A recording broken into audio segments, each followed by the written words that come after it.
Hello everyone. आजच्या लेक्चरमध्ये आपण स्वरस चॅप्टर स्टार्ट करणार आहोत. Swaras is the fresh juice extracted from the drug. Freshly extracted juice जो असतो त्याला आपण स्वरस म्हणतो. डेफिनेशन: स्वरसः इति साध्यो रसः, यंत्रनिष्पीडितात् द्रव्यात् रसः स्वरस उच्यते. म्हणजेच swaras is the juice extracted from the drug by exerting mechanical pressure with any instrument. कोणत्या तरी इन्स्ट्रुमेंटचा वापर करून जर आपण ड्रगमधून त्याचं एक्स्ट्रॅक्ट करत असेल ज्यूस, तर त्याला काय म्हणायचं? स्वरस. हे खूप इम्पॉर्टंट आहे. Different methods of preparation of swaras. 4 method आहेत: निष्पीडित स्वरस, निशोषित स्वरस, अग्निसिद्ध स्वरस आणि पुटपाक स्वरस. निष्पीडित स्वरस यामध्ये जे ड्रग आहे, जे आपण लीव्स घेणार आहोत ते फ्रेश आणि वेट असतात, त्यामुळे त्यांना छान क्लीन करून खलवयंत्रामध्ये टाकून पॉन्ड केल्यानंतर त्याला जे पॉन्ड केल्यानंतर जी पेस्ट मिळेल त्या पेस्टला एका कापडावर ठेवून ते स्क्वीज करायचं आणि त्याच्यातून ज्यूस निघतो. इझिली ज्यूस निघतो फ्रेश आणि वेट ड्रग्समधून. त्याला म्हणायचं निष्पीडित स्वरस. दुसरा टाईप आहे निशोषित स्वरस. यामध्ये ड्रग ड्राय असतो आणि सॉफ्ट असतो. यामध्ये जर एक पार्ट ड्रगची पावडर यूज करत असेल आपण, तर त्याच्या डबल अमाऊंटने पाणी घ्यायचं आणि ते पहिल्यांदा 1 पार्ट पावडर घेतली, 2 पार्ट पाणी घेतलं, ते मिक्स करून त्याला 24 तास भिजत ठेवायचं. नंतर ते जी पेस्ट बनणार आहे 24 तास भिजल्यानंतर पाणी त्याच्यात मुरणार आहे त्या चूर्णमध्ये, आणि नंतर ती पेस्ट कापडावर ठेवून स्क्वीज करून घ्यायचं. आणि हे जे स्क्वीज्ड आउट ज्यूस असणार आहे तो एकदम बेस्ट कन्सिडर केला जातो या 4 टाईपमधून. तिसरा आहे अग्निसिद्ध स्वरस. यामध्ये ड्रग खूप हार्ड असतो आणि खूप ड्राय पण असतो. तर यामध्ये काय केलं जातं, ड्रगचा 1 पार्ट घेतला तर ड्रगची पावडर जी आहे, ड्राय ड्रगची पावडर आहे ती 1 पार्ट घेतली आणि 8 पार्ट पाणी घ्यायचं. हे 8 पार्ट पाणी आणि 1 पार्ट ड्रग मिक्स केलेलं बॉईल करायचं. 1/4 जोपर्यंत पार्ट म्हणजे 1/4 क्वांटिटी जोपर्यंत बॉईल करून ते रिड्यूस होत नाही तोपर्यंत बॉईल करायचं. आणि नंतर ते मिश्रण गाळायचं आणि स्वरस आपला तयार होतो. 4th आहे पुटपाक स्वरस. म्हणजेच फायब्रस ड्रग्ससाठीच. आता काही ड्रग्स वेट असतात, फ्रेश असतात, पण त्याच्यामध्ये फायबर कंटेंट एवढा जास्त असतो की त्यामधून स्वरस काढणं केवळ इम्पॉसिबलच वाटत असतं. पण पुटपाक मेथडने ते पॉसिबल होतं, ज्यामध्ये पहिल्यांदा आपण काय करतो, जे ड्रग आहे त्याची कल्क तयार करतो.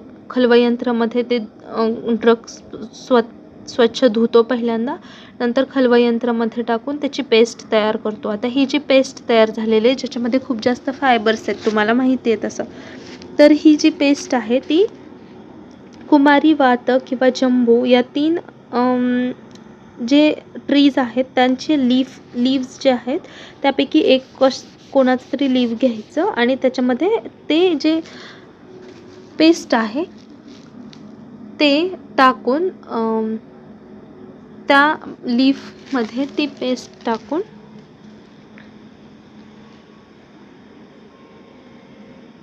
व्रॅप करायचे. त्या आपण जी पेस्ट बनवली आहे त्याला त्या लीफमध्ये व्रॅप करायचं, वरून दोरी बांधायची आणि 1 अंगुल थिकनेसचा मातीचा लेयर लावायचा त्याला आणि वनोपला ठेवायचे. म्हणजेच ते शेणाचं बनवतात गौऱ्या, त्या ठेवायच्या आणि त्याच्यामध्ये हे जे आपण दोरीने बांधलेलं पानामध्ये पेस्ट ठेवून वरून दोरीने बांधले ते त्या, आणि वरून त्याला आपण 1 अंगुल थिकनेसचा लेयर बनवलाय मातीचा आणि त्याला ड्राय केलं आहे पूर्णपणे. मातीचा वरचा लेअर आहे तो ड्राय केलेला आहे. आता हे जे ड्राय झालेलं आहे वरचं ते पूर्ण गवऱ्या पेटवून त्याच्यामध्ये ठेवायचं आणि रेड हॉट होईपर्यंत त्याला हे होऊ द्यायचं. रेड हॉट होईपर्यंत तापवायचं त्याला.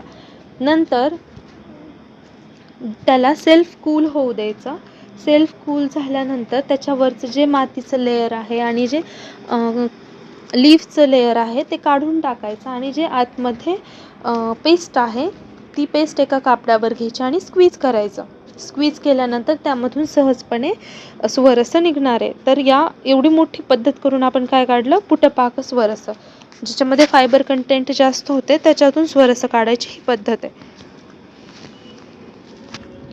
तर याचे सिद्धी लक्षणं काय आहेत? आपण जे ड्रग यूज केले म्हणजे जे आपण पान यूज केले स्वरस करण्यासाठी जे पाने वापरलेत त्यांचा कलर किंवा त्यांचं वास आणि रस, वर्ण, रस आणि गंध हे जे त्या पानाचे असतील, मेन ड्रगचे असतील तेच आपण बनवलेले स्वरसाचे यायला पाहिजे. त्याला म्हणायचं सिद्धी लक्षण.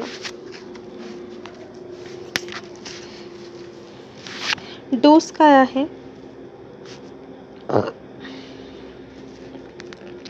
जर अनग्नी सिद्ध स्वरस असेल म्हणजे त्या स्वरसामध्ये अग्नीचा वापर केलेला नाही स्वरस बनवताना, तर त्याचा डोस आहे हाफ पल म्हणजेच 24 ml. पण जर निशोषित आणि अग्निसिद्ध स्वरस असेल, निशोषित म्हणजे ओव्हरनाईट सोक्ड जर असेल किंवा अग्निसिद्ध म्हणजे अग्नीचा वापर केलेला असेल स्वरस बनवताना, तर ते प्रॉपर्टीमध्ये लघु झालं. त्याच्यामुळं त्याचा 1 पल डोस आहे 48 ml. प्रक्षेपक द्रव्य काय आहेत? तर मधु, सीता, गुड, क्षार, जीरक, लवण, घृत, तैल हे आहेत प्रक्षेपक द्रव्य. शेल्फ लाईफ काय आहे स्वरसाची? Instant use. तर स्वरसाचे जनरल यूजेस काय आहेत बघा. स्वरसाला आपण ओरली ॲडमिनिस्टर्ड करू शकतो. सेकंडरी प्रिपरेशनमध्ये यूज केलं जातं. अनुपान म्हणून त्याचं यूज केलं जातं. भावन करताना, शोधन करताना आणि मारण करताना स्वरसाचा वापर केला जातो. तर एक्झाम्पल काय आहे? तुलसी स्वरस. याच्यामध्ये इन्ग्रेडियंट तुलसीपत्र. मेथड ऑफ प्रिपरेशन काय आहे? तुळशीच्या पानाला स्वच्छ धुवून पुसून घ्यायचं आणि त्याला खलबयंत्रामध्ये टाकून मर्दन करत राहायचं चांगली पेस्ट होईपर्यंत. नंतर ती पेस्ट एका कॉटनच्या कापडावर टाकून त्याला स्क्वीज करायचं आणि जे मिळणारे लिक्विड ते काय असणार आहे? आपलं स्वरस. त्याचं अनुपान काय आहे? मरीच चूर्ण. तुलसीपत्राच्या स्वरसाचं अनुपान काय आहे? मरीच चूर्ण. आणि कधी तुलसी स्वरस प्यावं माणसाने? तर विषम ज्वर झाल्यावर. आता अर्द्रक स्वरस, आल्याचं स्वरस बनवतो आपण, तर त्यामध्ये इन्ग्रेडियंट काय आहे? अर्द्रक खंड. प्रिपरेशन सेम, पेस्ट करायचे आणि नंतर कॉटनच्या कापडात टाकून स्क्वीज करायचं. अनुपान काय आहे? मधु. आणि इंडिकेशन काय आहे? वृषणवात, श्वास, कास, अरुची, प्रतिशाय या आजारांमध्ये आपण अर्द्रक स्वरस देऊ शकतो. कुमारी स्वरस, थर्ड एक्झाम्पल आहे कुमारी स्वरस. यामध्ये इन्ग्रेडियंट काय आहे? कुमारी म्हणजे ॲलोवेरा. इन्ग्रेडियंट काय आहे? ॲलोवेरा पत्र. मेथड ऑफ प्रिपरेशन सेम, मर्दन करायचं, पेस्ट कॉटनच्या कापडात टाकून स्क्वीज करून लिक्विड जे येईल त्याला म्हणायचं स्वरस. अनुपान काय आहे? निशचूर्ण. इंडिकेशन काय आहे? प्लीहा रोग. वास पुटपाक स्वरस, हे थोडं स्पेशल आहे कारण हे पुटपाक स्वरस आहे. खूप मोठी प्रोसेस करून आपण स्वरस बनवले ह्याच्यात. तर इन्ग्रेडियंट काय आहेत? वासपत्र. इक्विपमेंट काय काय आहेत? पत्र, सूत्र, मृत, वनोपलाज, वस्त्र. प्रिपरेशन काय आहे? ते जे लीव्ज आहेत त्यांची पहिल्यांदा कल्क म्हणजेच पेस्ट बनवली. त्या पेस्टला